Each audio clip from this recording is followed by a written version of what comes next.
मुझे एक नौजवान की बात बहुत भली मालूम होती है, मुझे बहुत अच्छी लगी, इसीलिए मैं कई जगह जिक्र भी करता हूँ। एक वो ऑस्ट्रेलिया या यूरोप का रहने वाला मुसलमान नौजवान है। कई मर्तबा ऐसा हुआ है कि वहाँ के मुसलमान हमारे से ज़्यादा पाबंद भी नज़र आते हैं। वो अय्याशियाँ देख रहे हैं अपनी आंखों से, लेकिन पाबंद हैं।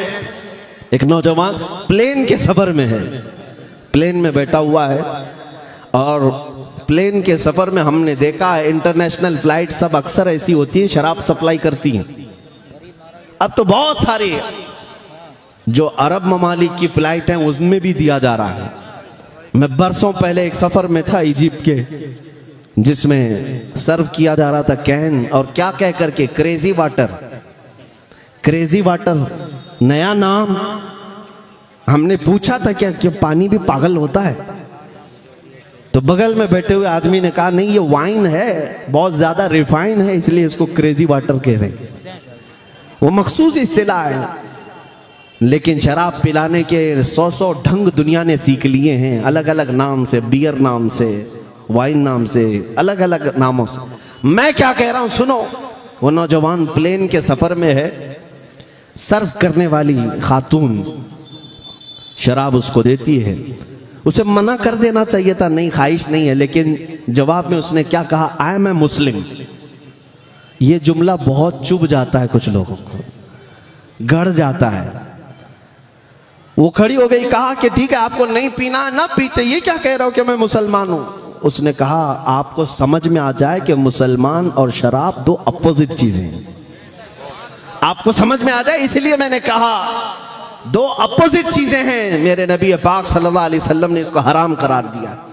वो खड़ी हो गई कुछ बहस करने के लिए, बात करने के लिए। कहा देखिए आपके बगल में भी जो मुसाफिर हैं, पैसेंजर हैं, वो भी पीते हैं, नॉर्मल चीज है, पिएंगे सफर कट जाएगा, रिलैक्स हो जाएंगे, ये क्या है आप आर्ग्यू करते हैं इस चीज को लेकर के। उस नौजवान ने क्या कहा, उस खातून से, एयर होस्टेस से कहा ठीक है आपकी बात मैं मानता हूं, एक काम कीजिए, ये जो शराब आप हमें सर्व कर रही हैं, पहले पायलट को पिलाइए, पायलट को ये शराब सर्व कर दीजिए, वो पीता है जम के पिए, फिर हम देखते हैं। उसने कहा नहीं, वो ऑन ड्यूटी है, अभी पीता तो होगा घर पे जाकर ड्यूटी खत्म होने के बाद, लेकिन अभी ऑन ड्यूटी है। उस नौजवान ने कहा खातून आप समझ लें, मुसलमान जिंदगी भर ऑन ड्यूटी होता है, इसलिए आप ड्राइवर को नहीं शराब पिलाते कि नशा में आएगा तो पीछे बहुत सारे लोग उसकी जिम्मे में सफर कर रहे हैं, और चलाने वाला अगर खता कर गया तो पीछे सारे खता कर जाएंगे या उनकी जान हिलाकत में आ सकती है। इसीलिए मेरे आका सल्लल्लाहु अलैहि वसल्लम ने हर मुसलमान को यह हुक्म दिया कि तुम्हारे पीछे एक नस्ल खड़ी है, अगर तुम्हारा कदम डगमगा गया तो ये पूरी नस्ल बर्बाद हो सकती है। ये अजीम अखलाक मेरे आका के हैं, मुआशरे को नशा से पाक किया है।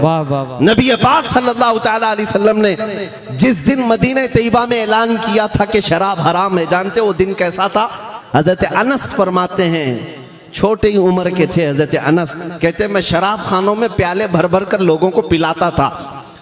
जो होटल थी उस जमाने में शराब पीने के, अभी शराब हराम नहीं हुई थी मदीने जाने तक, वो कहते मैं सर्व करता था लोगों को। अचानक शाम का वक्त था, लोगों के प्याले भर भर करके मैं दे रहा था, गलियों में आवाज आई, या अय्युहल मुस्लिमून क़ाल रसूलुल्लाह सल्लल्लाहु अलैहि वसल्लम हुर्रिमतिल ख़मर, ऐ मुसलमानों अल्लाह के रसूल ने फरमाया शराब आज से हराम हो गई। हज़रत अनस कहते जैसे ही कान में आवाज पड़ी मेरे हाथ से मटका छूट गया, जो शराब पकड़ा था छूट गया, और जितने लोग बैठे हुए थे कोई अगर प्याला होंठ तक लगाया था वहीं से उसने पटक दिया। ये नहीं कि अभी पी लेते हैं बाद में देखेंगे, रात से तौबा कर लेंगे, आज का आज हो जाए।